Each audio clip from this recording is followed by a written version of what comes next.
Hunter Adams, you've been accused of practicing medicine without a license. It's a very grave charge, son. Are you aware that it's unlawful to practice medicine without a medical license? Yes, sir, I am. Are you aware that running a medical clinic without the proper licensing can place both you and the public in a great deal of danger? Is a home a clinic, sir? If you are admitting patients and treating them, physical location is irrelevant. Sir, will you define treatment for me?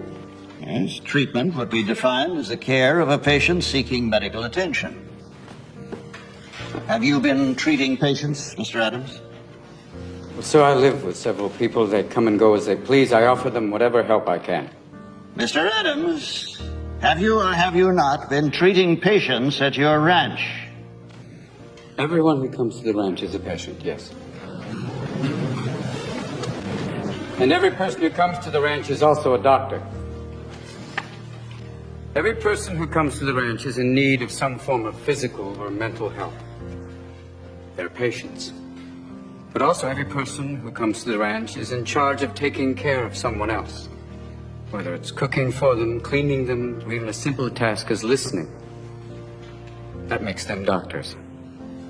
I use that term broadly, gentlemen, but is not a doctor someone who helps someone else?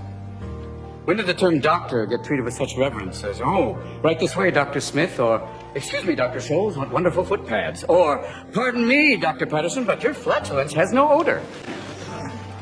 At what point in history did a doctor become more than a trusted and learned friend who visited and treated the ill? Now, you ask me if I've been practicing medicine. Well, if this means opening your door to those in need, those in pain, caring for them, listening to them, applying a cold cloth until a fever breaks. If this is practicing medicine, if this is treating a patient, then I am guilty as charged, sir. Did you consider the ramifications of your actions? What if one of your patients had died? What's wrong with death, sir? What are we so mortally afraid of? Why can't we treat death with a certain amount of humanity and dignity and decency and, God forbid, maybe even humor?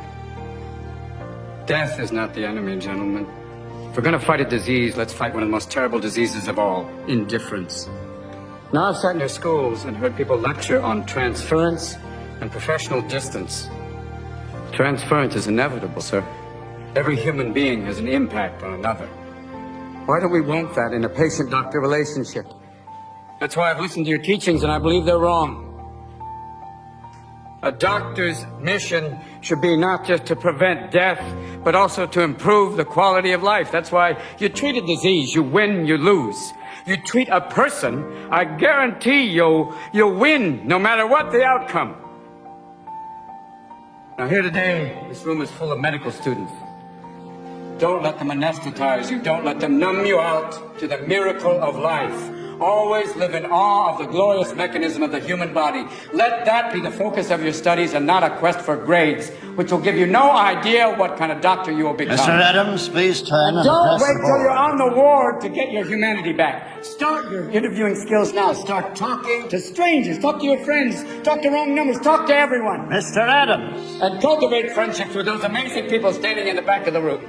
Nurses that can teach you. They've been with people every day. They wade through blood and shit. They have a wealth of knowledge to share with you. And so do the professionals you respect. The ones who are not dead from the heart up. Share their compassion. Let that be contagious. Mr. Adams, I demand that you turn and address the board. Sir, I want to be a doctor with all my heart. I wanted to become a doctor so I could serve others. And because of that, I've lost everything. But I've also gained everything. I've shared the lives of patients and staff members at the hospital. I've laughed with them. I've cried with them. This is what I want to do with my life. And as God is my witness, no matter what your decision today, sir, I will still become the best damn doctor the world has ever seen. Now, you have the ability to prevent me from graduating. You can keep me from getting the title and the white coat.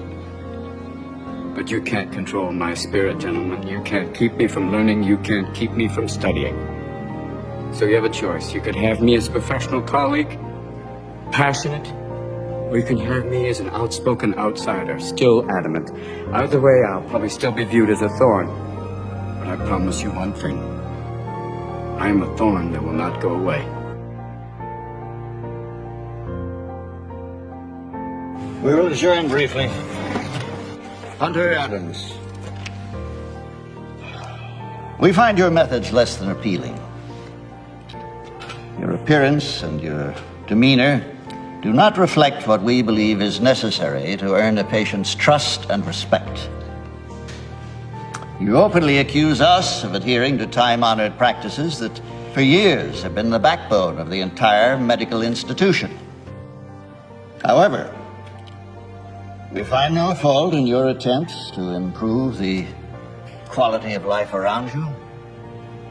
We find no fault in your desire to expand upon existing medical practices and theories. We applaud your love of the patient. Your grades are among the highest in your class, and therefore we find no merit in the decision to block your graduation from medical school. Now, along with your crass and disdainful behavior, you carry with you a flame, which one could only hope would spread through the medical profession like a brush fire.